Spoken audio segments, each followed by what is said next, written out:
कुछ लोग पेड़ काटने आए थे मेरे गांव में। जी।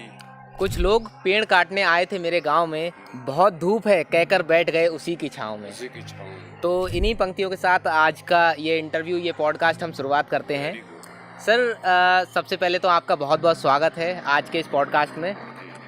तो सबसे पहले आप अपना नाम बताइए। बाबूराम मौर्य। ओके। तो सर, जैसा कि हम जानते हैं, मैं अभी घूमा था आपकी नर्सरी में। आप एक नर्सरी चलाते हैं। जी। आपका जो बैकग्राउंड है वो गार्डनिंग से रिलेटेड है। जी। तो मैं ये जानना चाहूँगा कि आप इस फील्ड में कैसे आए और किस तरीके से आपका रुझान इस फील्ड में आया। बेसिकली मतलब हमारे फादर जो थे, पिताजी जी। वो इस फील्ड के मास्टर आदमी थे, बिल्कुल ग्राफ्टिंग में, ग्रोइंग में, दोनों चीजों ओके। और प्लस जो फॉरनर आते थे विदेशी लोग, उनका वो स्वागत भी करते थे। जैसे जनरल जब भी आते थे वो पूरे दिन का अपना काम छोड़ देते, उनसे ही बात होती रहती। और जनरल मतलब जब भी आते थे यहाँ पर प्लांट लेने के लिए तो सारे भाई सिप ले जाते थे। ऐसे हमने सोचा कि हमारा पुश्तैनी काम है, ये भी चलता रहेगा जी और बाकी हम भी अपने ट्रेंड हो जाए इसमें। जी। तो सर, लगभग इस काम को, आपके पुश्तैनी काम को लगभग कितने टाइम हो गया, कितने साल हो चुके हैं? 120 साल हो गए। 120 साल, तो ये काफी लंबा समय होता है। और 20 साल से पहले हमारे दादा। अच्छा, आपके दादा भी इसी में थे। काफी मतलब बड़ा काम है जी। ये। तो सर, जैसे कि आपने बताया कि बड़ी हस्तियां आपके यहाँ आती जाती रही, जी। तो मैंने ये भी सुना है कि आपके कुछ खास रिलेशन था अब्दुल कलाम जी से। आप अब्दुल कलाम जी के साथ रहे, तो उस बारे में थोड़ा सा बताइए। अपने बेटे की तरह वो मानते थे। जी। तो इस फील्ड में टेक्नोलॉजी आपकी किस तरीके से मदद करती है? टेक्नोलॉजी हमारी इसमें बहुत मदद करती है। अब टिश्यू कल्चर प्लांट है तो उसमें टोटल टिश्यू मतलब उसे वही चाहिए। टेक्नोलॉजी के बगैर आप कुछ नहीं कर सकते, नो नथिंग। अच्छा, तो आपकी नर्सरी को बाकी नर्सरियों से कैसे अलग है आपकी नर्सरी? मेरी नर्सरी इसलिए अलग है क्योंकि मैं जो है एडवाइजर भी रहा हूँ कई जगह। ठीक है। पंतनगर का भी रहा हूँ और भी मतलब वहाँ इसमें है यूनिवर्सिटी, उनमें रहा हूँ। तो इस तरह से जो है मेरा मतलब चलता है। मुझे पूरे मतलब इंडिया के अंदर क्या वर्ल्ड के अंदर जानते हैं। मतलब आपको एक्सपीरियंस ज्यादा है। इम्पोर्ट एक्सपोर्ट का भी वर्क है। हम्म। प्लस इसमें जो है मैं मतलब जो इसकी फीडिंग है उसके बारे में कोई यहाँ पर जानता नहीं, क्या फीडिंग दी जाएगी। जो दे दिया यूरिया पोटास वो चल गया, बट वो नहीं होता है। ठीक है। तो अगर हम प्लांट्स की बात करें तो इंडोर के लिए बेस्ट प्लांट्स कौन से रहते हैं? इंडोर के लिए बेस्ट प्लांट इसमें रेंज होंगी कम से कम आपके लिए 500 प्लांट से ऊपर मिलेंगे इंडोर के लिए। अगर हम 5 बेस्ट प्लांट्स की बात करें तो कौन से होंगे? पांच प्लांट में एग्लोनिमा, डर्सिना, डफनवेचिया और थाई वैरायटीज आती हैं। साइप्रस भी आते हैं कुछ इंडोर के लिए। तो मतलब आपके नर्सरी में प्लांट्स बाहर से भी इंपोर्ट होते हैं? कौन कौन सी कंट्रीज से अगर इंपोर्ट होते हैं बात करूँ? हमारा ज्यादातर तो अमेरिका से होता है। अमेरिका से। पोलैंड से, ठीक है। ब्राजील से, चाइना से। ओके। चाइना से ज्यादा मात्रा में। चाइना से ज्यादा मात्रा में। हाँ। तो मतलब ये नर्सरी आपकी इसीलिए खास है हाँ, कि आपके यहाँ इम्पोर्ट्स होते। और तो जैसे कि अभी हमने इंडोर प्लांट्स की बात करी, एक आजकल फैशन चला है टेरेस गार्डनिंग का।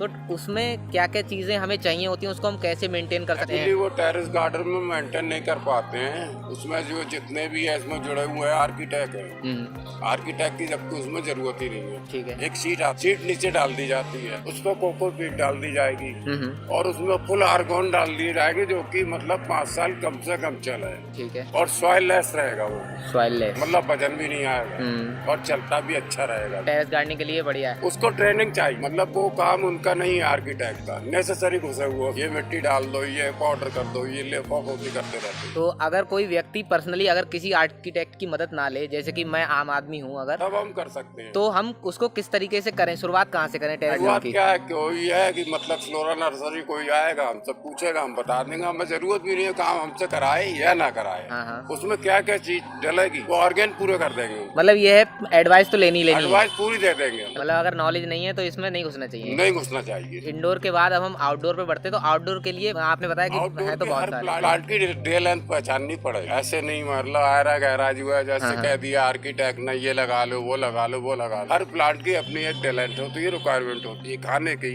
पीने की, सांस लेने की और धूप लेने की। तो मतलब जो उनकी जरूरत है वो पूरी वो करेंगे पूरी तो नहीं हो रही है कहीं भी, ऑल ऑफ इंडिया नहीं हो रही। जैसे कि आर्किटेक्ट की भी बात करते हैं, कुछ लोग वास्तु में भी हैं, तो वास्तु विशेषज्ञ जो वास्तु सही करने के नहीं लिए जानते हैं, अपना ही वास्तु उनसे नहीं हो पाता है। हाँ। बार बार जो है आर्किटेक्ट ही उसमें जो है मतलब वो करते रहते हैं, ये सरिया निकालो वो सरिया निकालो। वास्तु विशेषज्ञ बताते हैं पेड़ पौधे के बारे में, पेड़ आप पौधे बताइए। के बारे में खुद जानना पड़ेगा ना कि नीम से हमें क्या मिलता है, बरगद से हमें क्या मिलता है, ऑक्सीजन मिलती है या ये मिलता है। बरगद और पीपल की लोग हिंदू धर्म में पूजा करते हैं, वो क्यों करते वो हैं? इसीलिए करते हैं कि उसके नीचे बैठने से नेगेटिविटी भी चली जाती है और बाकी उसे छाया भी मिल जाती है डे टाइम में। नाइट को नहीं सोना चाहिए। CO2 लेता है, CO2 लेता है, ऑक्सीजन देता है 24 घंटे। हाँ। कुछ मेडिसिनल प्लांट्स के बारे में बताइए, आयुर्वेदिक में जो यूज होते मेडिसिनल हैं। में बहुत सारे वैरायटियाँ आती हैं, 200-300 वैरायटियाँ आती हैं। जैसे जैसे? थाइम है, दिमाग के लिए है। दिमाग से रिलेटेड बहुत सारी नहीं वो वैरायटी तो परेशानियां बता हैं। दूंगा, हाँ। 200 वैरायटी हो जाएगी, पता चला एक ही टॉपिक नहीं हो पाएगा, बात ये है। तो अगर दिमाग के लिए हम कहें तो कि आजकल जो स्ट्रेस लोगों को हो रहा है उसके लिए एक प्लांट अगर आप अवाकाडो है, अवाकाडो कैंसर के लिए है, जरा रोज जूस पियो उसका, अवाकाडो का बहुत बढ़िया वैरायटी है। अब इजीली अवेलेबल है इंडिया में? इजीली अवेलेबल है। एवोकाडो महंगा है सस्ता है? सस्ता ज्यादा महंगा नहीं, ज्यादा महंगा थोड़ा सा उसका रख रखाव देखना पड़ेगा, क्योंकि हर आदमी का, इंसान का इसी तरह से पौधों का होता है। थोड़ा सा देख रेख ज्यादा होगी, प्लांट भी खुश रहेगा। तो जैसे महंगे सस्ते की थोड़ी सी बात हुई, तो मैंने सुना है कि आम भी बहुत बहुत रुपए के आते हैं, कितना कितना रेट आते हैं? एक अभी जो है मियाजाकी आम है, ठीक है। इंटरनेशनल मार्केट में 3.5 लाख रुपए केजी है। अच्छा। अब यहाँ भी मेरे यहाँ भी नर्सरी पर है, फ्लोरा पर, अगर कोई आएगा जैनून मिलेगा, उल्टी चीज नहीं मिलेगी। अब जैसे अमरूद ले लीजिए, अमरूद आ गया है 4 kg रेड डायमंड। एक अमरूद 4 किलो 4 किलो का फायदा भी बहुत करेगा पेट के लिए, न्यूट्रिशन बहुत है उसमें भी। अच्छा, एक हाइब्रिड अमरूद जो आता है हाँ, हाँ। जिसमें बीज छोटे छोटे होते हैं लेकिन गूदा ज्यादा होता है, तो हाँ, वो तो सही ये है? आता है इसमें जो ताइवान पिंक आता है, अच्छा। ताइवान गोल्ड आता है, ताइवान व्हाइट आता है। हाँ। ताइवान की लगभग जो है 12-14 वैरायटी सारी अवेलेबल है। अच्छा, तो जैसे कि हाइब्रिड करके हम लोग गुलाब वगैरह के पौधे बनाते हैं, तो क्या काला गुलाब भी बनता है? काला गुलाब बनता है, जीन्स उसके चेंज करने पड़ते हैं। अच्छा, पूरी मतलब उसकी जड़ में जाना पड़ता है। सही है। ब्रीडिंग होती है वो, ब्रीडिंग, इसको ब्रीडिंग बोलते हैं ब्रीडिंग। कि ये 2 अलग अलग तरीके के हाँ। पेड़ मिला दिए। उससे क्रॉस कराती है। फर्टिलाइजर और केमिकल किस तरीके से हमारी धरती को नुकसान पहुंचाते फर्टिलाइजर इस तरह से नुकसान कराते हैं कि मतलब जिस तरह से हमारा खेत है, समझ लीजिए, खेत में हमने जो है फसल होती कोई भी, उस फसल की रिक्वायरमेंट है मतलब जो है 20 ग्राम केवल। अब उसमें हमने 1 किलो दे दिया तो 20 ग्राम तो प्लांट ने उठा लिया, और बाकी केजी में से बचा जो है 980, वो हमारे जमीन ने धीरे धीरे कर लिया ऑब्जर्व। अच्छा। नीचे चला गया, 3 फीट नीचे लेयर बनाई उसने जाकर। अब जब लेयर बनाई तो लेयर में से जो है निकलेगा, नीचे से पोरोसिटी उसकी हो ही नहीं पाएगी, एरेशन, और विदाउट एरेशन कोई क्रॉप नहीं चलेगी। तो हमारे यहाँ के साइंटिस्ट जो है बहुत बड़े मतलब महान है इंडिया के, इतने महान है कि वो फर्टिलाइजर मतलब पीट कर ही जा रहा है, उसको रोकने की कोशिश नहीं करी। उसमें एक FRC होता है, सब FRC होता है, फर्टिलाइजर रिलीज कंट्रोल। अब FRC में इतने डिटेल में तो नहीं बता पाऊंगा, बट इसके केमिकल अलग आते हैं अमेरिका से, ठीक है, इंडिया में अवेलेबल नहीं है। FRC वहाँ आ जाएगी, आपकी क्रॉप हो जाएगी।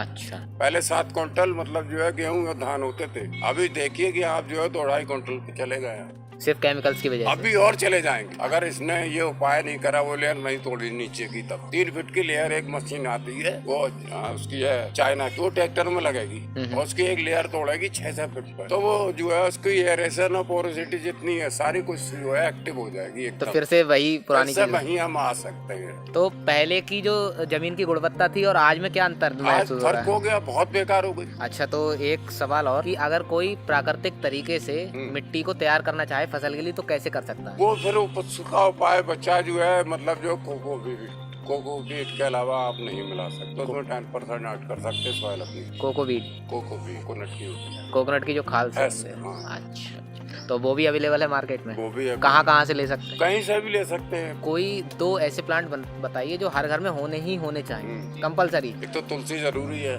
नीम होना चाहिए, आंगन में, घर के अंदर आंवला होना चाहिए आंगन में। कोई ऐसे आपके इन्वेंशंस जो आपने अपनी नर्सरी में अलग किए हैं कि जो और कहीं अवेलेबल इजीली नहीं हो पाते, कौन कौन से किए हुए? मेरे पास बताया नहीं, थाइम है। अच्छा, आपकी नर्सरी में ही है? दिमाग के लिए बहुत अच्छी है, जो बूढ़े लोग हो जाते हैं, भूल जाते हैं बार बार, ब्राह्मणी अच्छा, बहुत जरूरी है। अच्छा, मैन्योर कैसे बनती है? मैन्योर के बारे में वही है, अपने ग्रेनुल्स टाइप की चीजें आती है इसमें, ऑर्गेनिक जो मैंने बताई थी, तो उसमें बहुत चीजें ऐड करनी पड़ेगी, कम से कम 17-18।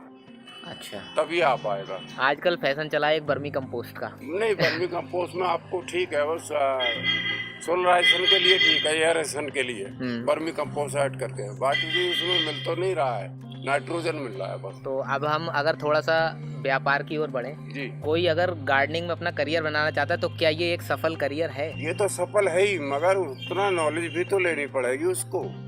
उतनी नहीं, आधी लेगा, आधी नहीं तो मतलब चौथाई लेगा। एक नॉलेज तो चाहिए, बगैर नॉलेज के कुछ नहीं। मतलब नॉलेज से ही ग्रो कर पाएगा। बिल्कुल। मतलब सफल हम कहीं भी हो सकते हैं, आज नॉलेज जरूरी है। चाइना या मतलब जो है ये अपना अमेरिका है, इतना डेवलप है, वो भी तो ऑर्गेनिक ही दे रहा है। वो कैसे हो गया? वहाँ के काश्तकार कर रहे हैं। और एक क्वेश्चन है कि मैंने कई वीडियो देखी थी, तो उसमें बताया कि जो नॉन लिविंग क्रिएचर्स होते हैं वो एनर्जी को सोखते हैं जी, और लिविंग क्रिएचर्स देते हैं। तो लोग जो आर्टिफिशियल पेड़ घर में लगा लेते हैं तो उसका नुकसान है। नुकसान ही है, लॉस होगा उससे, क्योंकि वो हीट होगा, वो ले जाएगा खींच के। अच्छा, हीटिंग है ना, तो अगर लगाएं तो नेचुरली लगाना लगाएं। ही नहीं चाहिए। तो अगर एक संदेश देना चाहें इस पॉडकास्ट, इस इंटरव्यू के माध्यम से, तो लोगों को क्या संदेश देंगे? भाई मैं तो संदेश दे ही रहा हूँ कंटिन्यू कि मतलब इसमें जो है मैं इस वीडियो में तो इतना नहीं बोल पाऊंगा। अच्छा, क्योंकि मुझे भी समय बहुत लगेगा, हाँ। 4-5 घंटे, तब तक जो है छाया भी आ जाएगी, हम लोग भी कुछ नहीं पता चल पाएगा। तो जरूर हम आपके साथ में एक और इंटरव्यू प्लान करेंगे। 1, 2, 3 हाँ। काश्तकार जो सीखना चाहे वो सीखें, और जो लाइक ना करें उनसे भी मुझे कोई समस्या नहीं है। मेरा बताने का काम है, जी। अच्छा और बुरा। मेरा ये नहीं है कि मैंने बताया तुम तुरंत ही अप्लाई कर लो।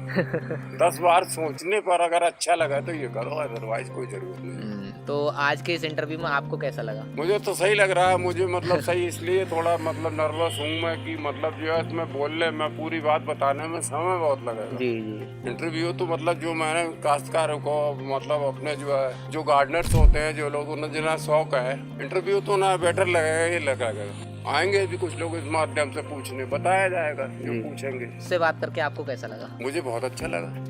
आई एम वेरी हैप्पी।